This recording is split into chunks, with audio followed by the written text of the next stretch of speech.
So something that happens to us a lot while we're speaking Spanish is that there might be something we want to say and we just don't really know how to say it. Most of the time when this happens, it's just because we don't have the vocabulary necessary. We don't know the specific word. But what I've noticed after speaking Spanish for 3 years now, a little bit more than 3 years, is that there are some things that are literally just impossible to say in Spanish. There's just no translation from English. And in this video, I'm going to talk about 7 of those things. And I am going to give you some alternatives. Like, yes, there's no way to say this in Spanish, but here are some ways around that. Here's what a native speaker would do. But yeah, it was fun to make this video and try to think about those things. So I hope you enjoy. All right, number 1, the first thing that is impossible to say in Spanish is the word commute. Yeah, guys, I use this word all the time in English, right? I talk about my commute, my way to work. Like, as I'm going to work, I'm commuting. You can use commute as a verb, or you can use commute as a noun. Like, for example, my commute to work is long. Yeah, there's just no good way to say this in Spanish. Usually what I end up saying is viajar al trabajo.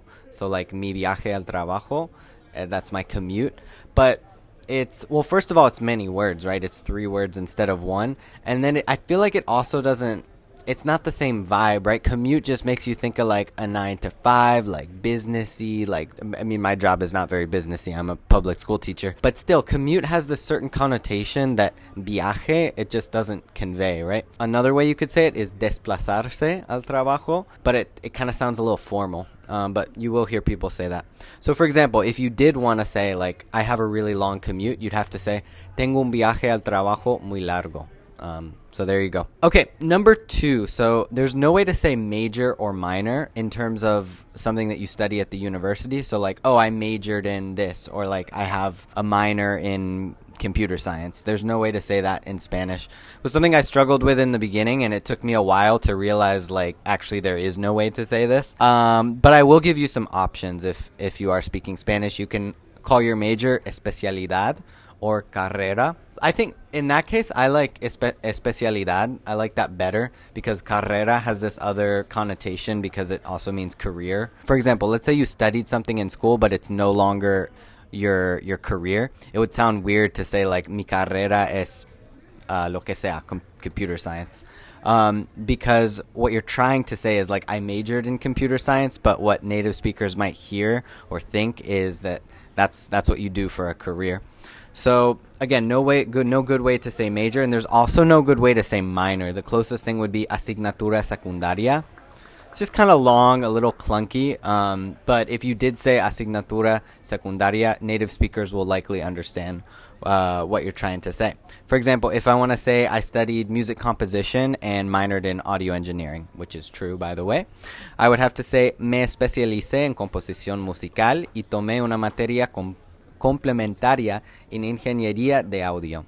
It's a mouthful, right? But that would be one way you could do it. All right, the third word that is untranslatable, and this is such a random one, guys, but it's middle school. I guess it's really not random, but the reason that it's not able to be translated is because like school ages are referred to so different in a lot of different Spanish-speaking countries, and it makes a lot of sense because the Spanish-speaking countries are so different from each other. They have their own cultures and customs and everything, and the way that the school systems are set up is of course different. The only country where this is an exception, where there is a very easy way to say middle school, is just Mexico. In Mexico, primaria would be elementary school, secundaria is middle school, and then prepa or preparatoria is high school. So the issue with saying secundaria, though, is that in most of Latin America, please correct me in the comments if I'm wrong, but in most of Latin America, secundaria is both middle school and high school combined. So like a lot of times I'll be having a conversation with someone from Latin America. They'll ask me what I do. I tell them that I teach en una secundaria, and I'm trying to say in a middle school, but the way they understand that is that I teach at like middle and high school. So it's a hard thing to communicate, but if you did want to communicate it like exactly, you'd have to be super specific. You'd have to say, doy clases de música en una escuela secundaria que abarca los grados de sexto a octavo. Sexto a octavo. So I'd have to like be really specific and say what grades I teach. In this case, 6th to 8th grade. There you go. Okay, number 4. I almost didn't put this one because there is a really close translation, but it's not an exact translation. So there's not a great way to say awkward. We have this word awkward in English. It's a really good word. Like when you think about it, it has such a specific connotation. And the closest thing in Spanish would be incómodo. Incómodo. But I don't know, to me it just has a very different connotation, like, because we also have the word uncomfortable in English. Like I could say, oh yeah, it was a very uncomfortable situation, but to me that feels different than saying it was an awkward situation, right? And there's just no good way to say awkward. We also use the word awkward in English to talk about like a movement, like it was an awkward movement, right? In Spanish, the closest thing to that would be torpe. So like it was a clumsy movement. And I feel like when you use awkward like that, it's a better translation. But yeah, there's another one. Okay, number 5. This is another big one because it's something that I'm really into, which is fitness, doing exercise. And as I said right there, that's the only way to say it in Spanish, is hacer ejercicio. So yeah, there's no good way to say fitness, at least when you're referring to like the fitness industry. If you're just talking about someone's general fitness, you can use the phrase estado físico, like their physical state. And in that case, it works, right? That sounds good, like estado físico, their fitness. But oftentimes I'm trying to talk more in general about like the fitness industry or like the idea of fitness. And the closest thing is hacer ejercicio.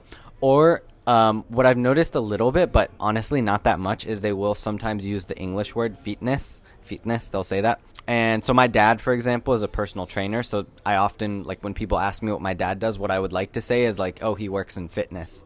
But instead I have to say that he's like a trainer and he helps people with their physique and he helps people get in shape. If I wanted to say that in Spanish, like my dad works in the fitness industry, I'd probably just say, mi papá trabaja en la industria del fitness. I would just use the English word because, like I said, there's just nothing in Spanish that fits. Okay, number 6.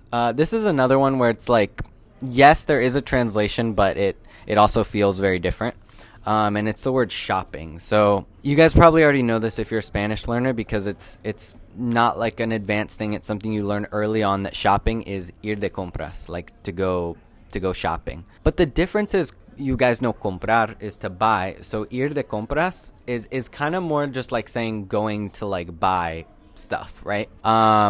And that's not exactly what shopping is, because you could use the phrase ir de compras when you're talking about buying anything, right? Like you're going to buy some school supplies, you would also use that phrase. Or like you're going to get like some Tupperware, like anything, right? But in English, when we say shopping, like makes me think of like that I'm gonna go buy clothes, whereas when I say voy de compras, that could really be anything in Spanish. Okay, and then the last word that I want to give you that I feel like is really difficult to translate is snack, like a little something that you eat during the day, a little pick-me-up. The 2 words that the internet will tell you are bocadillo and merienda.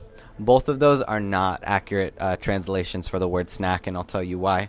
So bocadillo in some countries could mean snack, like a little bite to eat, but it varies a ton from country to country. In Spain, for example, bocadillo is literally just a sandwich, like it's a sandwich. In a lot of other countries in Latin America, bocadillo is a snack, but it's a specific type of snack. I don't want to like give any more details because I'm probably going to be wrong if I try to say anything, because I just don't know exactly.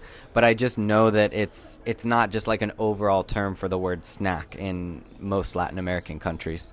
And then the other one is merienda, but that also doesn't really work, because in most Spanish-speaking countries, like, yes, it is a little food that you eat, but it's at a specific time of the day, usually in the evening before dinner. Whereas if you just say snack in English, that could be something that you're eating at any time of the day.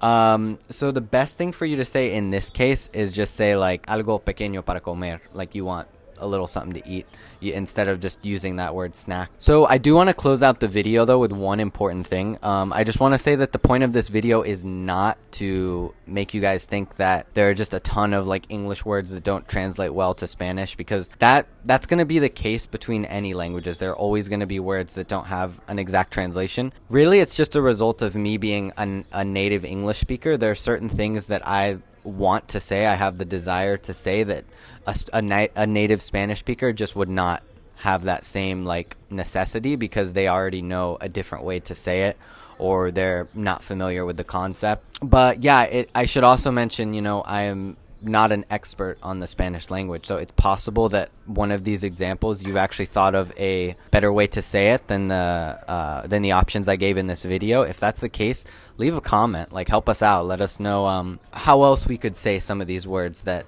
are sometimes difficult to say.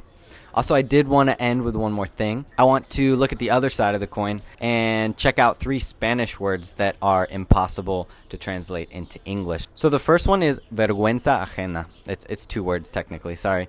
But vergüenza ajena is a concept of like feeling embarrassment for someone, right? Like on behalf of someone else, you're feeling embarrassment on behalf of someone else. The way I just said that is probably the best way to express that idea in English, but in Spanish they just have this phrase vergüenza ajena, and I really like that. Another one is consuegro. This one you might actually even be able to figure out the meaning if you think con, with, and then suegro, which is like father-in-law, or suegra, mother-in-law. And what it means is, guys, this is hard to explain. It's like, from my dad's perspective, his consuegro would be my girlfriend's dad. And that's the best way we can say that in English. Pretend I'm my dad, and then my son's girlfriend's dad is my consuegro. And there's just literally no way to say that in English. And I think that's really cool, not just because it is such a specific word, but because it actually like tells you a lot about the culture, right? And this is something you'll run into a lot as you're learning a new language, is that the way that the language is set up, the sentence structure, the grammar, and the specific words that are used, they tell you a lot about the culture of the language itself. There's a huge relation there.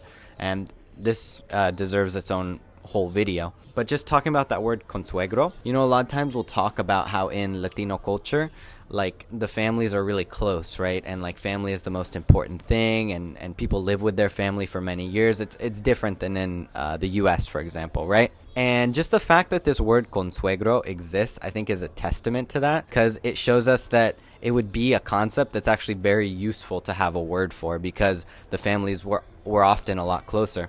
In my case, for example, I could never think of a scenario where my dad would need to refer to my girlfriend's dad in such a specific way. But that's simply because our families are not super close like that, right? There's a little bit more of a separation than I imagine there would be in a lot of Latin America. So that's really cool. And then the final word I wanted to give you guys just to close out, that is a Spanish word that does not have an English translation, is tocayo or tocaya. And this means like a name twin. So we do have that way of saying it in English, name twin, but that's not very commonly used. Like it's not something you hear a lot, but tocayo is fairly common in Spanish. So like if you have Juanito and another Juanito, they would be tocayos, right? Like name twins. So I hope you guys enjoyed this video. I hope it made you think about how one-to-one translation is not perfect, and I hope it can help you expand your Spanish. See you in the next one.